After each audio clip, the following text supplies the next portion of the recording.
What is going on, everybody? It's Alex here. We don't have any studio quality happening right now because I'm stuck in traffic. So today, first of all, we have some GDP data that came out and we are in a negative GDP period, okay? So that's the first quarter, the Q1, was minus 0.4%. And then if you annualize that, it's supposed to be minus 1.4%. Doesn't concern you too much as long as you understand that this is a negative GDP. And what's a technical recession is if you have 2 consecutive quarters with negative GDP. This means that, you're gonna have a technical recession. And then once people realize that, they might get scared, whatever. This information other people don't tell you, okay? So listen to me. First of all, negative GDP is scary, but this is mostly because, again, Ukraine and the virus. It is what it is. What can we do? Now, another bad thing, like you saw, is that last month, so the CPI data that came in April for March was horrible. So this, I don't know if it scared Jerome Powell or what happened, or they lost focus a little bit, but it was expected, okay? So we had really bad CPI data. Okay, it is what it is. Now, an issue here is, I feel like a Fed-induced recession would be a really bad thing.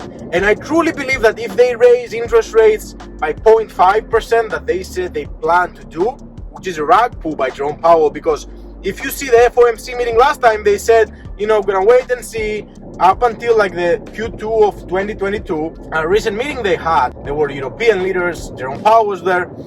They said that they're not gonna wait anymore. Now, I gotta tell you, this scares me a little bit. That doesn't mean I sold. That means that this is a red flag. And what kind of red flag is that? Well, you see, Jerome Powell said that they're not going to wait anymore for bottlenecks and supply issues to resolve themselves, and they're going to be a little bit more aggressive. I hope this doesn't happen on May 4th, because then it seems like, as you saw today, Tesla was at 831. That's because of the Twitter shenanigan and Elon Musk's, situation. The reason Tesla was down, by the way, was because they want to make sure that Elon has secured the funding for the deal, and they want to make sure that he doesn't have to sell any Tesla shares to fund the deal. Investors are not going to like that. Tesla is going to go to crap if that happens. But anyway, if they raise the interest rates by 0.5%, I'm a little bit scared. I got to admit that to you.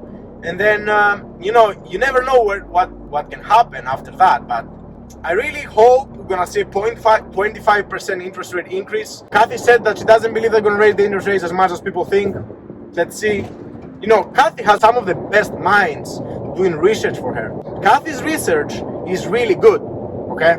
Now, her picks are not the best this year, but Kathy's research is really, really good. Listen to Kathy's research, listen to what she has to say, and now we're waiting and see. Now, what should you do? Should you buy? Should you hold? What should you do? We saw billions of dollars come in around 2 o'clock at the QQQ because of the retracement, and we saw, a nice bounce.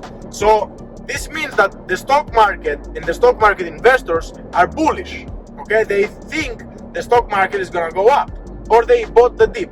You can never know which one it is, but anyway, this means that there is positivity around an upside in the stock market, all right? So we saw this happen.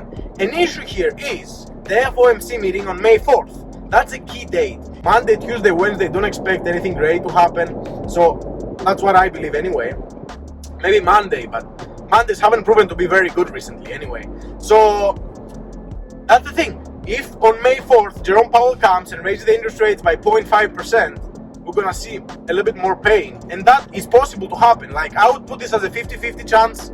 But if Jerome Powell is smart and he looks at the data, and I trust Jerome Powell, I've said this before. If he looks at the data and looks what's happening in the stock market now, if he chooses to crash the stock market and induce a Fed-induced recession, that's gonna be really bad, okay? Because, you see, Jerome Powell is supposed to be for us, not for us, the investors, but for the stock market, okay? I've never seen, okay, after 2018, we are so connected to what the Fed says as the US stock market that whatever they say has an immediate impact on the stock market. So you guys have to understand, Jerome Powell has the power to either make it or break it on May 4th. Now, does this mean that a 0.25% interest rate increase or a 0.5% is gonna make, a change? Trust me, as far as the economy goes, that's not the big issue. The economy can support both, can support a 0.25% and a 0.5%. But if they choose to be very aggressive, whatever the next FOMC meeting is, choose to be aggressive again, then bad things are going to happen. I hope they're smart enough to see that. I know they've been through this again. Pray for them that they make the right calls, and they're not too aggressive, because the Fed should not be in the way, okay? The Fed should be there to support the economy, not get in the way of crashing the stock market. And then you have all these people, let me express my opinion, okay? You have all these people in the Fed that they are not Jerome Powell, and they have a big mouth, and they come out every now and again, and there is hawkish people, and there is dovish people. A dove is somebody that doesn't want to do nothing, and a hawk is somebody that wants to be very aggressive, to be ahead of things. But let me tell you something, okay? These people have no power. Jerome Powell is the Fed, and Jerome Powell has done a great job so far. So they come out and then they say things and then they crash the stock market. This is not good at all. Like I said, what should you do? You should buy the dip regardless, because you should go in with a mindset that you're a long-term investor, and 831 for Tesla today was a God-given gift, okay? So long-term, that's a gift to you guys. Long-term, Tesla under 800, Tesla under 900, Tesla under 1,000 is a gift to you. They have two more, they just opened 2 factories. Everything is going great for them. They're in a great, perfect position to run, okay? Let me tell you something more. On November, we have the elections for the House and then the elections for the Senate. Trust me, Democrats are gonna lose both, okay? And this is not a political opinion. I'm not, I'm in the middle. I would vote for Democrats and Republicans as long as, I see things that they're happening, So anyway, Democrats are going to lose both. And they're going to lose both because they haven't passed a single thing, okay? They haven't, and like I said, because I want to be careful, I'm not taking any sides. I never have, I never will, whatever you guys choose politically is your choice and power to you. But let's look at the reality of things. Joe Biden hasn't passed a single thing that's benefiting the society, other than, stimulus bills and this and that, whatever. So actual, bills haven't passed. So they're going to lose the Senate, and then they're going to lose the House. And then that's going to be very bullish for the stock market, because Republicans are known to go out there and say, go out there, spend your money on businesses, go out there, just like what Trump did. He said, go out there, spend your money, do this, do that, don't be afraid, America is a great country, we can make a lot of money here. And then that's what people did. Now, Trump had other issues, okay? So I'm not praising Trump, I'm not praising Biden. Trump had issues, serious issues, creating a big mess, okay, in the Capitol attack, right? So, like I said, I'm not taking any sides, all right? But you guys have to understand, all right, that right now, it's a crucial moment, and however the Fed decides to use its powers and its tools, is going to affect how we are going, what direction we're going. I have hope that they're smart people, because I know they're smart. Janet Yellen, Jerome Powell are the best people who can have on the wheel right now. But I'm telling you, things are not 100% green right now, all right? So power to you, power to the players. I love that phrase. I want to close with 3 things. First of all, guys, be patient, okay? Be patient. Don't rush to pull triggers if other people pull triggers. Don't think you missed the boat. This year is messed up. You're gonna see a lot of opportunities again and again. It's full of negative news. So don't be afraid to wait and get better pricing later on, maybe in a month, maybe in a week. But don't buy on a high, although you knew it's a high, okay? Listen to yourself, trust your picks, okay? You are investing your own money. So don't take other people's advice about your money, all right? Just listen to people, okay? Try to understand them and listen to trustworthy people, not people that they want to collect their management fee, right? Number 2, other than being patient, okay, be focused. The worst thing that can happen to you guys is lose focus, okay?